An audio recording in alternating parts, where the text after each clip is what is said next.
Ici, on est au pont de la planche des Mottes. C'est la sortie du marais de Sionnet qu'on découvre ici à l'amont. Puis qui se termine en fait avec un ouvrage de gestion des eaux qui sert à tamponner les grandes crues qui ont des périodes de retour assez lointaines, au-delà de 10 ans jusqu'à 100 ans. C'est un dispositif assez simple comme on voit. Et il est dans une position passive, dans le sens que si un grand événement devait survenir, il retiendrait l'eau ici et inonderait toute la zone ici à l'amont sur plusieurs hectares. Et puis après, il faudrait venir actionner ces vannes pour vider le bassin qui se trouve derrière. Ça a pour objectif de protéger toute la partie à l'aval, qui est toute la partie urbaine de la SEMA. Ouais, il a été bien tagué. Un bel ouvrage en béton. On voit encore l'ancien dispositif du corset de la rivière, le fond de la rivière, la cunette qui est en béton. Ça date de la période des années 1930 où toute la zone a été drainée, tout le marécage a été assaini parce qu'on avait besoin de terre pour nourrir les gens. C'était l'entre-deux-guerres. On a voulu, dans l'intervention, dans la construction, essayer de s'appuyer sur cette logique qui a été mise en place pour la poursuivre, puis garder une trace. Donc on voit ici le corset, les ponts, très simples, très efficaces. Moi j'adore ce petit autocollant là, parce que le Y, c'est évidemment Y comme Yves, donc je suis assez fier qu'il soit là. C'est pas moi qui l'ai mis.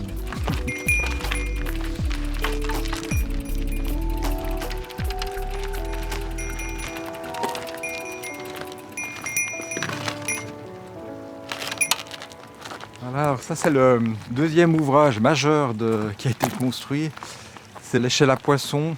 Donc cet ouvrage il sert vraiment pour le dispositif de fonctionnement du marais, qui est une espèce d'éponge. Donc pendant l'hiver il se charge en eau, et puis pendant les périodes estivales, comme maintenant quand il fait relativement sec, cette éponge elle restitue l'eau. On entend ici, il y a toujours un petit écoulement qui se passe.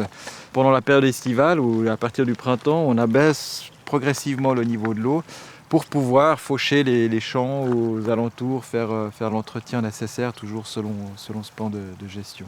Notre fierté, c'est qu'on ne voit quasiment pas ce qui a été fait, parce qu'on a l'impression que c'est là depuis toujours. Donc on se dit qu'on n'a pas été en rupture non plus avec ce qui s'est fait auparavant. Allez, go west!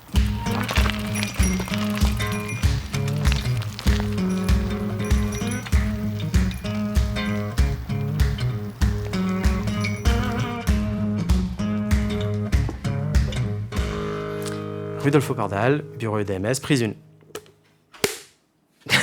C'est resté coincé. Tu veux que je la refasse? Allez. Je travaille chez EDMS depuis 2012, donc ça va faire 11 ans, et je suis ingénieur en génie civil. Alors la plage des eaux vives a été un grand défi, c'était passablement compliqué jusqu'à l'obtention de l'autorisation de construire, et finalement ça a été de travailler dans un contexte un peu différent que ce qu'on a l'habitude de faire, c'est-à-dire en terre, de devoir développer un projet d'aussi grande importance, et ça a été passablement attendu par le grand public.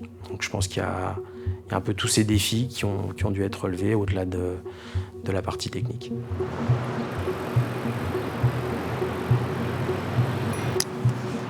Alors bienvenue à la plage.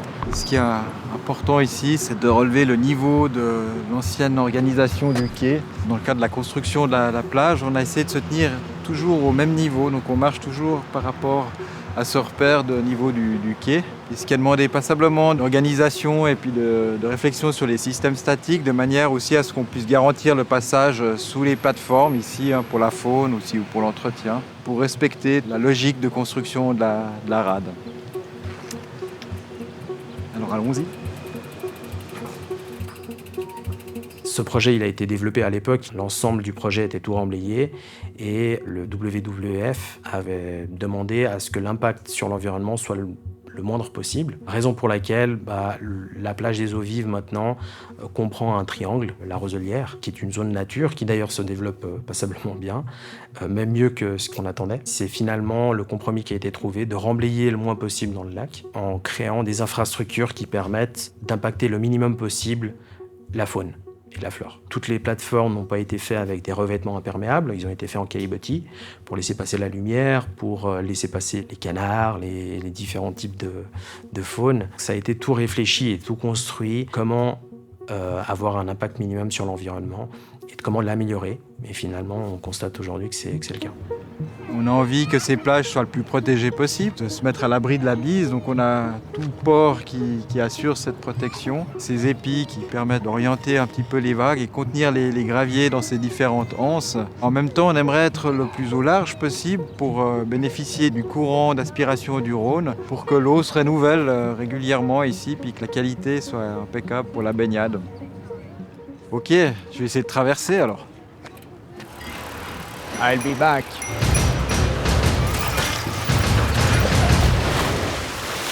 Je m'appelle Louise Coppignot, je suis ingénieure structure chez EDMS. Je travaille sur le projet de la Drise. Et le projet aujourd'hui, c'est pas seulement de la remettre à ciel ouvert, mais de la renaturer. À vélo sur la Drise. La volonté, c'est par le biais de cette rivière, créer un espace public de qualité, de fraîcheur, pour tous les futurs habitants qui vont venir ici. C'est pour ça que ce tracé a été symbolisé ici concrètement avec la peinture bleue. Donc la future Drise s'écoulera ici. Donc il faut imaginer ici toute une série d'immeubles qui vont venir se réaliser de part et d'autre du cours d'eau. Et la rivière qui va être en fait le parc pour les futurs habitants du site. Nous, ce qu'on souhaite ici, et c'est là où vraiment c'est toute la difficulté, mais aussi l'intérêt du projet, c'est pouvoir lui recréer entièrement un nouveau lit, en termes biologiques, de recréer aussi tout le biotope. Et évidemment, si on recrée une rivière entièrement dans une ville, il faut faire des ponts, il faut faire des passerelles, il faut dévier des réseaux. Il faut qu'on trouve un moyen de conserver cette eau pour que la rivière elle puisse arriver dans l'Arve. Et donc, il faut étanchéifier. On a trouvé cette solution d'utiliser en fait du béton de réemploi et on a beaucoup de sol en fait qui est récupéré, dont beaucoup d'argile, qu'on va placer sur ces dalles. Et en fait, ce complexe qui est en fait que de la réutilisation, il va nous permettre de garder notre rivière étanche. C'est que des matériaux qui viennent de pas très loin. On n'a pas réutilisé de matières premières pour ça. Ça permet de contribuer à mieux vivre dans une ville déjà, échapper un petit peu au béton. Je suis quand même assez fière qu'on ait pu trouver une proposition aussi intéressante et je pense assez juste. Au bout de ce tronçon, la mutation du quartier n'est pas encore achevée en termes de planification. Donc la rivière va repartir dans un tuyau provisoirement. Mais par la suite, des étapes successives vont avoir lieu et la rivière va être mise à ciel ouvert jusqu'à son embouchure dans l'Arve, d'un écosystème certes très artificiel, mais ô combien nécessaire vu l'austérité du site pour toute forme de vie, va-t-on dire. Renaturer, c'est venir apporter beaucoup plus de végétation, de points d'eau si possible, et aussi éviter toutes les surfaces étanches. C'est pouvoir venir proposer des points avec beaucoup de végétaux, des zones où l'eau en fait peut être récupérée et non pas perdue dans les caniveaux, des zones en fait agréables à vivre où vous avez envie de rester et pas de vous éloigner au maximum juste d'une zone bétonnée comme c'est aujourd'hui le cas. On constate de plus en plus de nos jours ce besoin social d'avoir des aménagements qui soient plaisants et fonctionnels et qui permettent à tout public d'être utilisés, que ce soit les enfants, que ce soit les personnes à mobilité réduite, que ce soit les adultes, forcément.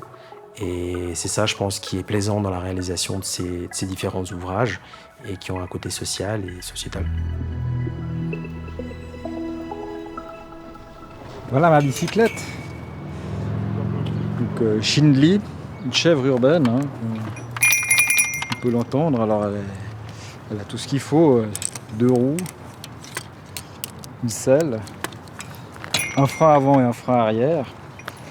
Le petit secret de ce vélo, c'est que on pense que c'est un moteur électrique, donc c'est pas un moteur caché, mais c'est les vitesses qui sont là-dedans et ça reste bien un vélo musculaire, un vélo à la bière qui fonctionne très bien.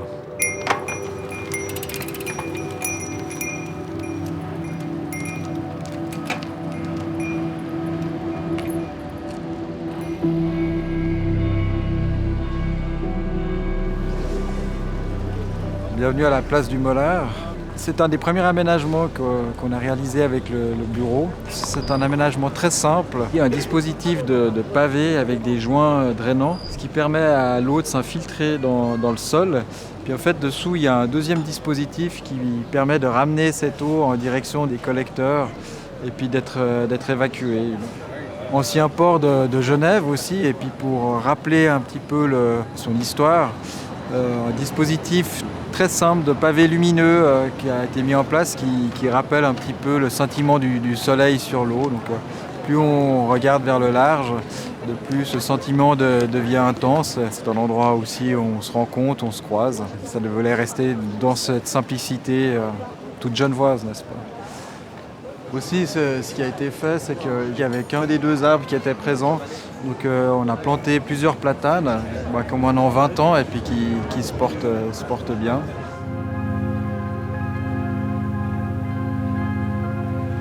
Rive, avec son rond-point.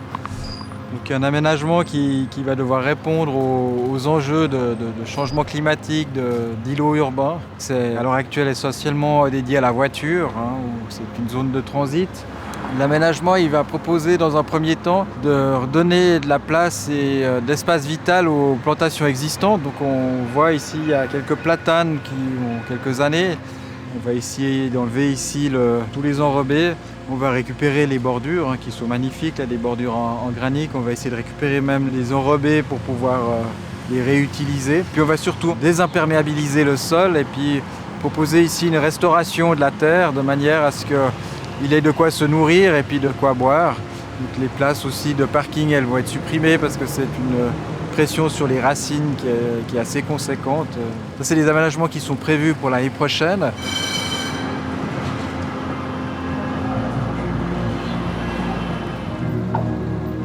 À l'heure actuelle, la principale fonction, c'est une zone de transit. On voit toute la circulation qu'il y a ici, les conflits que ça engendre.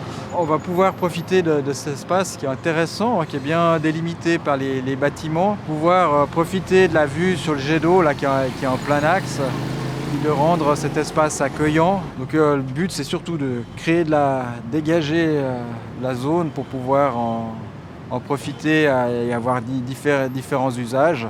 Transformer petit à petit, dans un souci aussi de minimalisation des ressources et de l'intervention.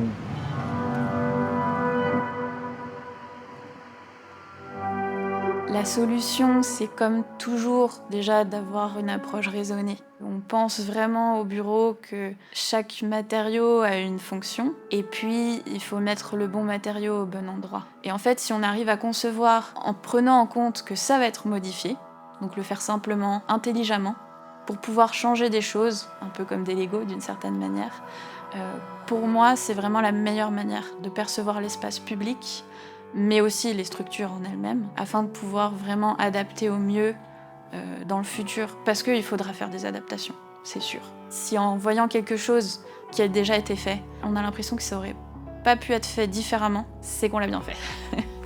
C'est des espaces qui sont de plus en plus axés sur l'écologie. Conscients, si on veut, des besoins des usagers. C'est plus des espaces qui sont liés à la rencontre, plutôt qu'une zone de transition ou une zone juste de passage. C'est un changement qui prend son temps, mais qui finalement, je pense, va dans le bon sens et va dans le sens d'améliorer la qualité de vie.